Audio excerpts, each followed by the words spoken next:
ನಮಸ್ತೆ ಕರ್ನಾಟಕ ಜಾಕಿವಾಹಿನಿಗೆ ಸ್ವಾಗತ. ನಾನು ರಾಜೇಶ್ ತಾಸಪ್ಪನವರು. ಈ ಮೂಲಕ ನಾಡಿನ ಜನತೆಯೊಂದಿಗೆ ವಿಶೇಷವಾಗಿ ಸರ್ಕಾರದ ಗಮನಕ್ಕೆ ತರುವುದೇನೆಂದರೆ ಗಂಭೀರವಾದ ವಿಚಾರ.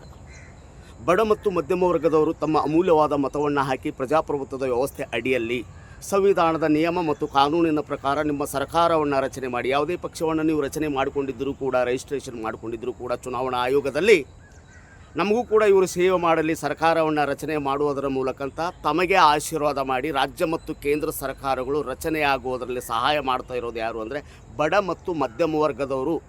ಅದು ಸರತಿ ಸಾಲಿನಲ್ಲಿ ನಿಂತು ತಮಗೆ ಅಮೂಲ್ಯವಾದ ಮತವನ್ನು ಹಾಕುವುದರ ಮೂಲಕ ತಮ್ಮ ಸರ್ಕಾರ ರಚನೆ ಆಗಲು ಆಶೀರ್ವಾದ ಮಾಡ್ತಕ್ಕಂಥ ಮತದಾರ ದೇವರನಿಗೆ ಗುಣ ಇಟ್ಟರೆ ಹೇಗೆ, ಅವನಿಗೆ ಕಣ್ಣ ಹಾಕಿದರೆ ಹೇಗೆ, ಅವ್ರನ್ನ ಎಕ್ಸ್ಪ್ಲಾಯ್ಟೇಷನ್ ಮಾಡಿದರೆ ಹೇಗೆ, ಸೇವೆಯನ್ನು ತಾವು ಹೇಗೆ ಕೊಡಬೇಕು ಅಂದರೆ ಪಾರದರ್ಶಕವಾಗಿ ಕೊಡಬೇಕು. ರಚನೆ ಆದ ಮೇಲೆ, ಸರ್ಕಾರ ರಚನೆ ಆದ ಮೇಲೆ ರಾಜ್ಯ ಆಗಿರ್ಬೋದು, ಕೇಂದ್ರ ಸರ್ಕಾರಗಳಾಗಿರ್ಬೋದು. ಆಗ್ತಾ ಇರೋದೇನು? The complete exploitation of the poor and middle class of Karnataka and India. ಹೇಗೆ ಎಕ್ಸ್ಪ್ಲಾಯ್ಟೇಷನ್ ಆಗ್ತಾಯಿದೆ? ಒಬ್ಬ ಬಡ ಮತ್ತು ಮಧ್ಯಮ ವರ್ಗದ ಕೂಲಿ ಕಾರ್ಮಿಕ ಹಾಗೂ ರೈತ, ಅವನಿಗೂ ಕೂಡ ದುಡ್ದು ಬೇಜಾರಾದಾಗ ತನ್ನ ಹೆಂಡತಿ ಮಕ್ಕಳೊಂದಿಗೆ ಸಿನಿಮಾಗೆ ಹೋಗಿ ನಾನು ಕೂಡ ಎಂಟರ್ಟೈನ್ಮೆಂಟ್ ಮನೋಲ್ಲಾಸ ಆಗ್ತಕ್ಕಂಥ ಕಾರ್ಯಕ್ರಮಗಳನ್ನು ನೋಡಬೇಕು ಅಂತ ಆಸೆ ಇರೋದಿಲ್ವಾ? ಆ ಕಾರ್ಯಕ್ರಮಕ್ಕೆ ಟಿಕೆಟ್ ತೊಗೊಂಡ್ರೆ ಅವನ ಹತ್ರ ಟ್ಯಾಕ್ಸ್ ಗೀರ್ತಾ ಇದ್ದೀರಲ್ಲ ರಾಜ್ಯ ಮತ್ತು ಕೇಂದ್ರ ಸರ್ಕಾರದ್ದು. ನಿಮ್ಮ ಮನಸ್ಸಿಗೆ ಹೇಗೆ ಅನಿಸುತ್ತೆ? ನಿಮ್ಮ ಆತ್ಮಸಾಕ್ಷಿ ಒಪ್ಪುತ್ತಾ? ಅಂದರೆ ಅವರು ಸಿನಿಮಾ ನೋಡಲೇಬಾರ್ದಾ, ಸಿನಿಮಾ ಥಿಯೇಟ್ರಿಗೆ ಹೋಗಲೇಬಾರ್ದಾ? ಅಥವಾ ಔಷಧಿಯನ್ನು ತೆಗೆದುಕೊಳ್ಳುವಾಗ ಬಡ ಮತ್ತು ಮಧ್ಯಮ ವರ್ಗದವರಿಗೆ ಔಷಧಿಯ ರೂಪದಲ್ಲಿಯೂ ಕೂಡ ಟ್ಯಾಕ್ಸ್ ಹಾಕ್ತಾ ಇದ್ದಿರಲ್ಲ, ಅವನೇನು ಟ್ಯಾಕ್ಸ್ ಪೇಯರಾ?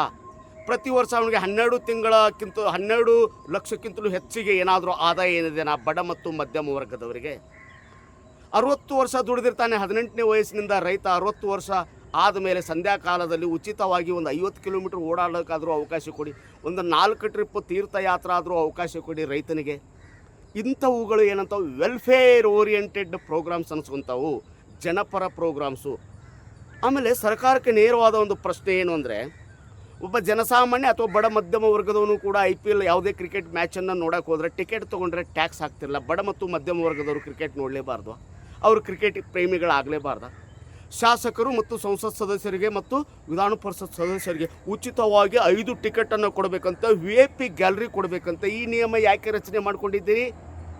ಜನಸಾಮಾನ್ಯರ ಮಧ್ಯೆ ನಿಂತುಕೊಂಡು ಚುನಾವಣೆಗೆ ಹೋಗಿ ಜನಸಾಮಾನ್ಯರ ಮತವನ್ನು ಪಡೆಯುವಾಗ ನಾನೆಲ್ಲರೊಂದಿಗೆ ಇರುತ್ತೇನೆ ಅಂತ ನೀವು ಪ್ರಾಮಿಸ್ ಮಾಡ್ತಿರಲ್ಲ, ಅದು ಕೇವಲ ನಾಟಕೀಯ ಪ್ರಾಮಿಸ. ಅದು MLAಗಳಾದ ತಕ್ಷಣ VIPಗಳಂತೆ ನೀವು. ಆಕಾಶದಿಂದ ಬಂದಿರೋರಲ್ಲ ಸ್ವಾಮಿ, ಇದೇ ಭರತ ಭೂಮಿಯಲ್ಲಿ, ಇದೇ ಕನ್ನಡ ನಾಡಿನಲ್ಲಿ ನಿಮ್ಮ ಹಾಗೆ ಹುಟ್ಟಿಕೊಂಡವರು. ಇವ್ರ ಫ್ಯಾಮ್ಲಿಯವರು, ಇವ್ರ ಹೆಂಡತಿ ಮಕ್ಕಳು ಕುತ್ಕೊಂಡು ನೋಡೋದಕ್ಕೆ ವಿಶೇಷವಾಗಿ VIP ಆಸನಗಳನ್ನು ಇವ್ರಿಗೆ ಕೊಡಬೇಕಂತೆ. ಜನಸಾಮಾನ್ಯರ ಮಧ್ಯದಲ್ಲಿ ಇವರಿಗೆ ಕುಳಿತುಕೊಳ್ಳುವುದು ಇರುಸು ಮುರುಸು ಆಗುತ್ತಂತೆ. ಇವರ ಗೌರವದ ಪ್ರಶ್ನೆ ಅಂತೆ. ಹಾಗಿದ್ರೆ ಜನಸಾಮಾನ್ಯರ ಹತ್ತಿರ ಮತವನ್ನು ಪಡೆಯುವಾಗ ಗೌರವದ ಪ್ರಶ್ನೆ ಇರಲಿಲ್ವಾ? ನಿಮಗೆ ಆತ್ಮಸಾಕ್ಷಿನೇ ಇರಲಿಲ್ವಾ? ಜನಸಾಮಾನ್ಯರ ಹತ್ರ ಮತ ಯಾಕೆ ಪಡಿತಾ ಇದ್ದಾರೆ ನೀವು ಎಲ್ಲ ರಾಜಕೀಯ ಪಕ್ಷದವರು? ಇದು ಒಂದು ಮುಖ್ಯವಾದ ವಿಷಯ. ಇನ್ನು ಶಿಕ್ಷಣ ವ್ಯವಸ್ಥೆ ಆಗಿರ್ಬೋದು ಅಥವಾ ಆರೋಗ್ಯ ವ್ಯವಸ್ಥೆ ಆಗಿರ್ಬೋದು, ಉಚಿತವಾಗಿ ಕೊಡಬೇಕಾಗಿದ್ದು ನಿಮ್ಮ ಕೆಲಸ ಬಡ ಮತ್ತು ಮಧ್ಯಮ ವರ್ಗದವರಿಗೆ. ಯಾಕೆಂದರೆ ನಿಮ್ಮ ಸರ್ಕಾರವನ್ನು ರಚನೆ ಮಾಡುವುದರಲ್ಲಿ ಇವರ ಪಾತ್ರ ಬಹಳ ಮುಖ್ಯವಾಗುತ್ತೆ. ಆದರೆ ಅವ್ರಿಗೆ ದುಡ್ಡು ಎಕ್ಸ್ಪ್ಲಾಯ್ಟೇಷನ್ ಮಾಡಿ ಸೇವೆ ಕೊಡ್ತಾ ಇದ್ರೆ ಅರ್ಥ ಏನು? ದಿನನಿತ್ಯ ನೀವು ಸರ್ಕಾರಿ ಶಾಲಾ ಕಾಲೇಜುಗಳನ್ನು ಬಂದ್ ಮಾಡ್ತಾ ಇದ್ದೀರಾ, ಖಾಸಗಿ ಶಾಲಾ ಕಾಲೇಜುಗಳ ಸಂಖ್ಯೆಯನ್ನು ಹೆಚ್ಚು ಮಾಡ್ತಾ ಹೋಗ್ತಾ ಇದ್ದೀರಿ. ಯಾಕೆ ಅಂದರೆ ಖಾಸಗಿ ಶಾಲಾ ಕಾಲೇಜುಗಳ ಮಾಲೀಕರು ಯಾರು ಅಂದರೆ, ನಾವು ಏನು ವಿಧಾನಸೌಧದಲ್ಲಿ ಕೂತ್ಕೊಳ್ಳೋದಕ್ಕೆ ಅವಕಾಶ ಮಾಡಿಕೊಟ್ಟಿದ್ವಲ್ಲ 75 ಜನ MLCಗಳಿಗೆ, 224 ಜನ MLAಗಳಿಗೆ, 28 ಜನ ಸಂಸತ್ತಿಗೆ ಕಳಿಸ್ತೀವಲ್ಲ MP ಗಳಿಗೆ, 12 ಜನ ರಾಜ್ಯಸಭಾ ಸದಸ್ಯರು, ಇವರೆಲ್ಲರೂ ಸೇರಿಕೊಂಡು ಖಾಸಗಿ ಶಾಲಾ ಕಾಲೇಜುಗಳನ್ನು ಓಪನ್ ಮಾಡಿಕೊಂಡಿದ್ದಾರೆ. ಅಂದರೆ ಸರ್ಕಾರಿ ಶಾಲಾ ಕಾಲೇಜುಗಳನ್ನು ಮುಚ್ಚಿದರೆ ಅಥವಾ ಕಡಿಮೆ ಮಾಡಿದರೆ ಆಟೋಮೆಟಿಕ್ಕಾಗಿ ನಮ್ಮ ಶಾಲಾ ಕಾಲೇಜುಗಳಲ್ಲಿ ಬಂದು ಬಡ ಮತ್ತು ಮಧ್ಯಮ ವರ್ಗದವರು ಕೂಡ ಅಭ್ಯಾಸ ಮಾಡ್ತಾರೆ, ಅಧ್ಯಯನವನ್ನು ಮಾಡ್ತಾರೆ. ನಾವು ದುಡ್ಡನ್ನು ಡೊನೇಷನ್ ರೂಪದಲ್ಲಿ ಸುಲಿಗೆ ಮಾಡಬಹುದು, ಎಕ್ಸ್ಪ್ಲಾಯ್ಟೇಷನ್ ಮಾಡಬಹುದು, ನಮಗೆ ಸರಳ ದಾರಿ ಸಿಕ್ಕಂತಾಗುತ್ತೆ. ಆದ್ದರಿಂದ ಸರ್ಕಾರಿ ಸೇವೆಗಳೇನಿದೆ, ಆರೋಗ್ಯ ಮತ್ತು ಶಿಕ್ಷಣ, ವಿಶೇಷವಾಗಿ ಶಿಕ್ಷಣ ವ್ಯವಸ್ಥೆಯಲ್ಲಿ ಇವರಿಗೆ ಉಚಿತವಾದ ಸೇವೆಯನ್ನು ನಾವು ಕೊಟ್ಟರೆ ಇವರು ಆರ್ಥಿಕವಾಗಿ ಬೆಳವಣಿಗೆ ಆಗ್ತಾರೆ, ಬೌದ್ಧಿಕವಾಗಿ ಬೆಳವಣಿಗೆ ಆಗ್ತಾರೆ, ಜ್ಞಾನದಲ್ಲಿ ಬೆಳವಣಿಗೆ ಆಗ್ತಾರೆ. ನಾಳೆ ನಮ್ಮ ಮಕ್ಕಳು ಮೊಮ್ಮಕ್ಕಳು ಎಲೆಕ್ಷನ್ಗೆ ನಿಂತ್ಕೊಂಡ್ರೆ ಇವರು ಪ್ರಶ್ನೆ ಮಾಡ್ತಾರೆ, ಇದು ಪ್ರಜಾಪ್ರಭುತ್ವ ಅಲ್ಲ, ಎಲ್ಲರಿಗೂ ಅವಕಾಶ ಕೊಡಿ ಅಂತ ನಮ್ಮನ್ನು ಪ್ರಶ್ನೆ ಮಾಡ್ತಾರೆ. ಇವರನ್ನು ಕತ್ತಲೆಯಲ್ಲಿಟ್ಟು ನಾವು ರಾಜಕಾರಣವನ್ನು ಮಾಡಿ ಕೇವಲ ರಾಜ್ಯದಲ್ಲಿ 70 ರಿಂದ 80 ಕುಟುಂಬಗಳ ಕೈಯಲ್ಲಿ ಅಧಿಕಾರ ಇದೆ. ಯಾವುದೇ ಪಕ್ಷ ರಚನೆ ಆದರೆ ಆದರೆ ಇಡೀ ರಾಜ್ಯದ 3.5 ಕೋಟಿಯಿಂದ 4 ಕೋಟಿ ಜನ ಮತದಾರರು ಇವರಿಗೆ ಮತ ಹಾಕ್ತಾ ಇದ್ದಾರೆ. ಇವರಿಗೆ ಮತ ಹಾಕಿಬಿಟ್ಟು ಇವರ ಆಶೀರ್ವಾದ ಮಾಡಿದರೆ ಇಡೀ ರಾಜ್ಯದ ಜನತೆಯನ್ನು ಯಾಮಾರಿಸುವ ಕೆಲಸವನ್ನು ರಾಜಕೀಯ ಪಕ್ಷದ ನಾಯಕರು ಮಾಡ್ಕೊಂಡು ಬರ್ತಾನೇ ಇದ್ದಾರೆ. ಮುಖ್ಯವಾಗಿ ರಾಜ್ಯದ ಜನತೆಯೊಂದಿಗೆ ನಾನು ಹಂಚಿಕೊಳ್ಳೋದೇನು ಅಂದರೆ, ನೀವು ಮೊದಲು ಬುದ್ಧಿವಂತರಾಗಿ ಮತದಾರ ದೇವರು ಮತ್ತು ಕಾರ್ಯಕರ್ತರೇ ನಮ್ಮ ದೇವರು ಅಂತ ಏನು ಇವರು ಮಾತಾಡ್ತಾರಲ್ಲ ಭಾಷಣದಲ್ಲಿ, ಪುಂಖಾನುಪುಂಖವಾಗಿ ಭಾಷಣ ಮಾಡ್ತಾರಲ್ಲ, ಸತ್ಯವಾಗಿ ಹೇಳ್ತೀನಿ, ಇವರ ಕಣ್ಣಲ್ಲಿ ಕಾರ್ಯಕರ್ತರು ದೇವರಲ್ಲ, ಇವರು ಅವರನ್ನು ಜೀತದಾಳುಗಳಂತೆ ನೋಡುತ್ತಿದ್ದಾರೆ. ಅಂದರೆ ತಮ್ಮ ಮಕ್ಕಳನ್ನು ಮಾತ್ರ ಚುನಾವಣೆ ಕಣದಲ್ಲಿ ಇಳಿಸೋದಕ್ಕೆ ಪ್ರಯತ್ನ ಮಾಡ್ತಾ ಇದ್ದಾರೆ. ನಿಮಗೆ ಅಧಿಕಾರವನ್ನು ಕೊಡೋದಿಲ್ಲ. ಒಂದು JP ಟಿಕೆಟ್ ತೊಗೊಳ್ಬೇಕಾದ್ರೆ, ಒಂದು ಕಾರ್ಪೊರೇಷನ್ ಟಿಕೆಟ್ ತೊಗೊಳ್ಬೇಕಾದ್ರೆ ಇವರ ಮನೆಯ ಬಾಗಿಲಿಗೆ ನೀವು ಏನು ಮಾಡಬೇಕಾಗಿದೆ, ದಿನನಿತ್ಯ ಸುತ್ತಿ ನಿಮ್ಮ ಆಯುಷ್ಯವನ್ನು ಅಲ್ಲೇ ಕಳ್ಕೋಬೇಕಾಗತ್ತೆ ನೀವು. ಆದರೆ ಇವ್ರ ಮಕ್ಕಳು ಮಾತ್ರ ನೇರವಾಗಿ ಬಂದು ಅಧಿಕಾರ ಹಿಡ್ಕೊಳ್ತಾರೆ ಅನ್ನೋ ಸತ್ಯನೂ ಕೂಡ ನಿಮಗೆ ಗೊತ್ತಿದೆ. ಆದ್ದರಿಂದ ಯಾವುದೇ ರಾಜಕೀಯ ಪಕ್ಷಗಳಿಗೆ ನೀವು ಜೀತದಾಳುಗಳು ಅಥವಾ ಗುಲಾಮರಂತೆ ವರ್ತಿಸಬೇಡಿ.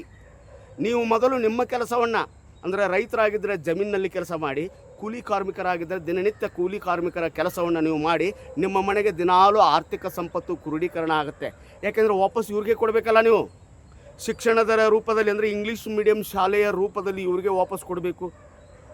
ಹಾಸ್ಪಿಟ್ಲ್ ಖರ್ಚಿನ ರೂಪದಲ್ಲಿ ಇವ್ರಿಗೆ ವಾಪಸ್ ಕೊಡಬೇಕು. ನೀವು ರೇಷನನ್ನು ಖರೀದಿ ಮಾಡುವುದರ ಮೂಲಕ ಇವ್ರಿಗೆ ವಾಪಸ್ ಕೊಡಬೇಕು. ಬಡ ಮತ್ತು ಮಧ್ಯಮ ವರ್ಗದವರ ಮೇಲೆ ಟ್ಯಾಕ್ಸ್ ಹಾಕೋದಂದ್ರೆ ಏನು ಗೊತ್ತಾ? It is directly the exploitation of the voters of Karnataka and India. ಇದರಲ್ಲಿ ಬೇರೆ ಏನು ಬಣ್ಣ ಕಟ್ಟಬೇಕಾಗಿಲ್ಲ. ಬಡ ಮತ್ತು ಮಧ್ಯಮ ವರ್ಗದವ್ರನ್ನ ಎಕ್ಸ್ಪ್ಲೈಟೇಷನ್ ಮಾಡಿ ಬಾವುಟ ಹಿಡಿಯೋದಕ್ಕೆ ಮಾತ್ರ ಇವರು ಚುನಾವಣೆಗೆ ಬೇಕೋ, ಸೇವೆ ಮಾಡೋದಕ್ಕೆ. ಇದು ಭಾಳ, ಅಂದರೆ ಎಲ್ಲ ವಿಜ್ಞಾನಿಗಳೇ ಆಗಿರ್ಬೋದು, ಡಾಕ್ಟರ್ಸೇ ಆಗಿರ್ಬೋದು, ಎಂಜಿನಿಯರ್ಸ್ ಆಗಿರ್ಬೋದು, ಪ್ರೊಫೆಸರ್ಸ್ ಆಗಿರ್ಬೋದು, ಇವ್ರಿಗೆ ಕ್ವಾಲಿಫಿಕೇಷನ್ ಬೇಕು.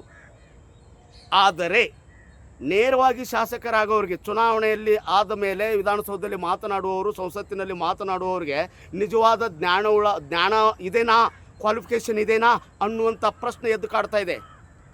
IAS ಅಧಿಕಾರಿಗಳನ್ನು ಕಂಟ್ರೋಲ್ನಲ್ಲಿ ತೆಗೆದುಕೊಂಡು ಹೇಗೆ ಆಡಳಿತವನ್ನು ಮಾಡಬೇಕು ಎನ್ನುವ ಕನಿಷ್ಠ ಜ್ಞಾನ ಇಲ್ಲದವರು ಇವರು ಕೇವಲ ಕಮಿಷನ್ ಗಿರಾಕಿಗಳು ಅಂತ ಎಲ್ಲರಿಗೂ ಗೊತ್ತಾಗ್ತಾ ಇದೆ. ಎಲ್ಲ ರಾಜಕೀಯ ಪಕ್ಷದ ನಾಯಕರು ಇದೇ ಕೆಲಸ ಮಾಡ್ತಾ ಇದ್ದಾರೆ. ಇನ್ನು ಮೇಲಾದರೂ ಜನಸಾಮಾನ್ಯ ಎಚ್ಚೆತ್ತುಕೊಳ್ಳಬೇಕು, ಬೌದ್ಧಿಕವಾಗಿ ಬೆಳವಣಿಗೆಯನ್ನು ಪಡೆಯಬೇಕು. ಬಾವುಟ ಹಿಡಿದು ಜೈ ಅನ್ನೋದನ್ನು ಬಿಡಿ. ಇದು ಸ್ವತಂತ್ರ ಭಾರತ, ಸ್ವಾಭಿಮಾನ ಭಾರತ. ಭಾರತ ಮಾತೆಗೆ ಅವಮಾನ ಆಗಬಾರ್ದಂದ್ರೆ ನೀವು ಕಂಡವ್ರು ಕಾಲಿಗೆ ಬೀಳೋದಕ್ಕೆ ಅವ್ರೇನು ದೇವ್ರಾ, ಏನು ಗುರುಗಳ ಸ್ಥಾನನ, ಅವಧೂತರ ಇವರು? ನಿಮ್ಮನ್ನು ಎಕ್ಸ್ಪ್ಲೋಟೇಷನ್ ಮಾಡಿ ತಾವು ಕುದುರೆಯ ಮೇಲೆ, ಅಧಿಕಾರದ ಕುದುರೆಯ ಮೇಲೆ ಸವಾರಿ ಮಾಡ್ತಾ ಇದ್ದಾರೆ ಇವರು. ದುಡ್ಡು ದಿನಾಲೂ ಕ್ರೋಢೀಕರಣ ಆಗ್ತಾ ಇದೆ. ಏನು ದೊಡ್ಡ ದೊಡ್ಡ ಕಂಪನಿಗಳಿದಾವಲ್ಲ, ಮಲ್ಟಿನ್ಯಾಷನಲ್ ಕಂಪನಿಗಳು, ಆ ಕಂಪನಿಗಳು ಹೇಗೆ ಬೆಳೀತಾ ಇದೆ, ರಾಜಕೀಯ ಕಂಪನಿಗಳು ಅಥವಾ ಮನೆತನಗಳು ಕೂಡ ಹಾಗೆ ಆರ್ಥಿಕವಾಗಿ ಶಕ್ತಿವಂತರಾಗ್ತಾ ಇದ್ದಾರೆ. ನೀವು ಆರ್ಥಿಕವಾಗಿ ಕುಸಿತಾ ಇದ್ದೀರಿ, ಅರ್ಥ ಮಾಡ್ಕೊಳ್ಬೇಕು. ನೀವು ಸರದಿ ಸಾಲಿನಲ್ಲಿ ನಿಂತು ಇವರಿಗೆ ಕೊಟ್ಟಂಥ ಮತದ ಮೌಲ್ಯವೇ ಇವರಿಗೆ ಗೊತ್ತಾಗ್ತಾ ಇಲ್ಲ. ನಿಮ್ಮ ಬಗ್ಗೆ ಕನಿಷ್ಠ ಗೌರವವೂ ಕೂಡ ಇವರಿಗಿಲ್ಲ. ಜಾತಿ ಆಧಾರದ ಮೇಲೆ ಹೊಲಸು ರಾಜಕಾರಣ ಮಾಡೋದು, ದುಡ್ಡಿನ ಆಧಾರದ ಮೇಲೆ ಹೊಲಸು ರಾಜಕಾರಣ ಮಾಡೋದು, ಆಮೇಲೆ ಡೊನೇಷನ್ ಕೊಟ್ಟರೆ ಮಾತ್ರ, ಅಂದರೆ ಫಂಡ್ ಕೊಟ್ಟರೆ ಮಾತ್ರ ಅವ್ರಿಗೆ ಟಿಕೆಟ್ ಕೊಡೋದು. ಪಕ್ಷಕ್ಕೆ ಡೊನೇಷನ್ ಕೊಡಬೇಕಂತ ಇಲ್ಲ, ಫಂಡ್ ಕೊಡಬೇಕಂತ, ಫಂಡ್ ರೈಸ್ ಮಾಡ್ತಾರಂತ ಪಕ್ಷ ಉದ್ಧಾರ ಮಾಡೋದಕ್ಕೆ. ಮಾಡಿದ್ದು ಸಾಕು. ಈ 224 ಜನ ಬೇರೆ ಬೇರೆ ಪಕ್ಷಗಳಲ್ಲಿ ಇದ್ದೀರಲ್ಲ, ನೀವು ಭ್ರಷ್ಟಾಚಾರಿಗಳು ಅನ್ನುವುದು, ಅಂದರೆ 99% ಭ್ರಷ್ಟಾಚಾರಿಗಳು ಎನ್ನುವುದು ಜನಸಾಮಾನ್ಯಗೂ ಕೂಡ ಗಮನಕ್ಕೆ ಬರ್ತಾ ಇದೆ. ಇನ್ಮೇಲಾದರೂ ಜನಸಾಮಾನ್ಯ ಬುದ್ಧಿವಂತನಾಗಬೇಕು. ಬಾವುಟವನ್ನು ಹಿಡಿಯೋದನ್ನು ಬಿಡಿ. ನಿಮಗೆ ಕಾರ್ಯಕರ್ತರು ಅಂತ ಏನು ಪ್ರಮೋಟ್ ಮಾಡ್ತಾ ಇದ್ದಾರಲ್ಲ, ಅದು ಎಲ್ಲ ಸುಳ್ಳು. ನಿಮ್ಮನ್ನು ಜೀತದಾಳುಗಳಂತೆ ಕೆಲಸ ಮಾಡಿಸ್ಕೊಳ್ತಾ ಇದ್ದಾರೆ. ಅರ್ಥ ಮಾಡ್ಕೊಳ್ಬೇಕು ಜನಸಾಮಾನ್ಯರು. ಇನ್ಮೇಲಾದರೂ ನಾವು ಬುದ್ಧಿವಂತರಾಗೋಣ, ಪ್ರಜಾಪ್ರಭುತ್ವದ ಮೌಲ್ಯಗಳಿಗೆ ಬೆಲೆ ಕೊಡೋಣ, ಈ ನೆಲದ ಕಾನೂನುಗಳಿಗೆ ಬೆಲೆ ಕೊಡೋಣ. ಈ ನೆಲದ ಕಾನೂನನ್ನೇ ಕಾಲಡಿ ಹಾಕಿ ತುಳಿಯೋರಿಗೆ ನಾವು ಬೆಲೆ ಕೊಟ್ಟರೆ, ಜೈ ಕೊಟ್ಟರೆ ಹೇಗೆ ಸ್ವಾಮಿ? ಇದಾಗಿತ್ತು ಇವತ್ತಿನ ವಿಶೇಷ. ಇಂಥ ವಿಶೇಷತೆಯೊಂದಿಗೆ ತಮ್ಮ ಮುಂದೆ ಮತ್ತೆ ಬರಲಿದೆ ಕರ್ನಾಟಕ ಜಾಕಿ. ದಯವಿಟ್ಟು ಲೈಕ್ ಮಾಡಿ, ಶೇರ್ ಮಾಡಿ, ಸಬ್ಸ್ಕ್ರೈಬ್ ಮಾಡಿ. ಸದಾ ನಿಮ್ಮ ಆಶೀರ್ವಾದವನ್ನು ನಿರೀಕ್ಷೆ ಮಾಡ್ತಾ ಮತ್ತೆ ಸಿಗೋಣ.